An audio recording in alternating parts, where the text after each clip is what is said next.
खटाखट फटाफट टनाटन का मुकाबला। सर ये मुजरे वाली भाषा क्यों बोली गई सर? राजेश भाई, मुझको लगता है कि कुछ लोगों को उर्दू के शब्दों से आपत्ति है। अगर मुजरा कह दिया है, नृत्य कह देते तो मुझको लगता है कि ये लोग खुश रहते। तो उर्दू से इनका जो नकारात्मक भाव है, जैसे अब्बा कह दिया था तो परेशान हो गए थे, वैसे ही मुजरा कहने से परेशान हो गए हैं। लेकिन ये उनकी अपनी अभिव्यक्ति है। लेकिन मुझको लगता है कि इस रीजन का चुनाव, देखिए, इस रीजन के चुनाव में भारतीय जनता पार्टी के विकास के दो जाज्वल्यमान नक्षत्र इसमें प्रकाशित हो रहे हैं। एक गोरखपुर है और दूसरा बनारस है। आज बनारस वो शहर है जहां गोवा जैसे राज्य से ज्यादा पर्यटक हर साल बनारस में आ रहे हैं।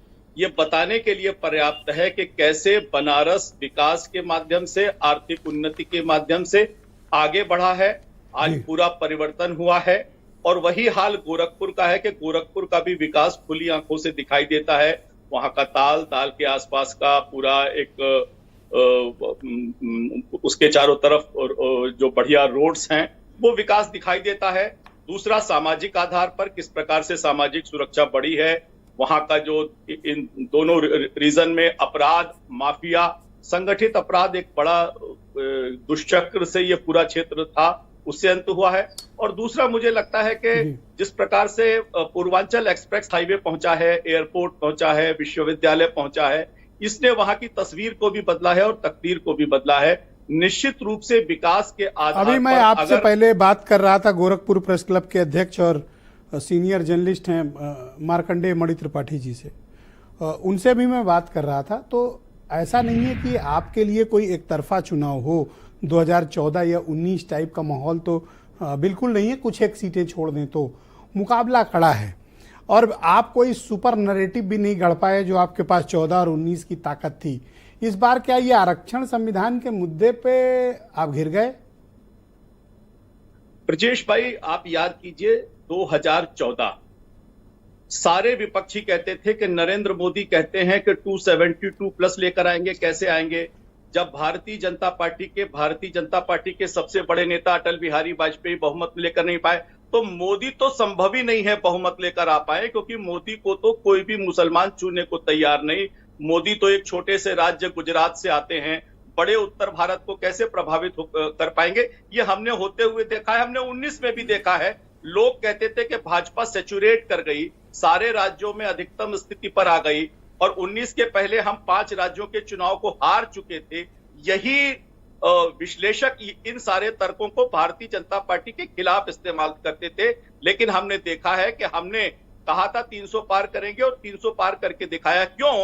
क्योंकि हमने आम गरीब के लिए काम किया, हमने भ्रष्टाचार से मुक्त एक तंत्र स्थापित किया, हम गरीबों को बैंक तक ले गए, और आज भ्रष्टाचार से मुक्त होकर योजनाएं जनता के पास बेदाग तरीके से पहुंच रही है। मैं तो अपने मित्रों से कहता हूं कि बताइए, पूरे देश में एक उदाहरण बताइए कि किसी किसान को सर आपको विकास पर चुनाव लड़ना था, अपने काम पे लड़ना था।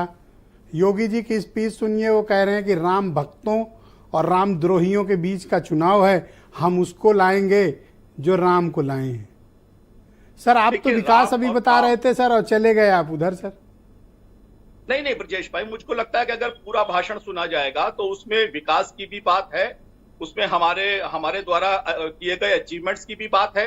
लेकिन विपक्ष के लोग जो नैरेटिव गढ़ रहे हैं, उस गढ़े हुए नैरेटिव को तोड़ना ये भी हमारा काम है, हम उस पर भी काम कर रहे हैं।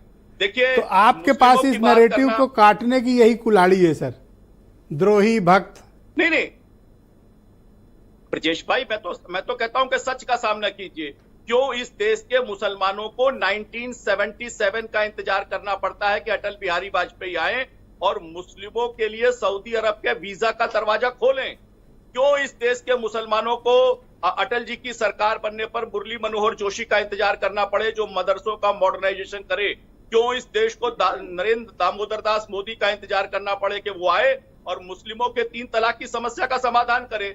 योगी आए सर, ये 7वें चरण में मुसलमानों से इतनी मोहब्बत सर, कोई वजह है सर? वोट उठाएं क्या इधर? वजह है, वजह है। 6वें चरण तक तो सर कोई कर्म बाकी नहीं छोड़े थे, अभी तो मोहब्बतों की बौछार फुहारे। ऐसा क्या हो गया? ब्रजेश ब्रजेश भाई, बंगाल में निर्णय कब आया?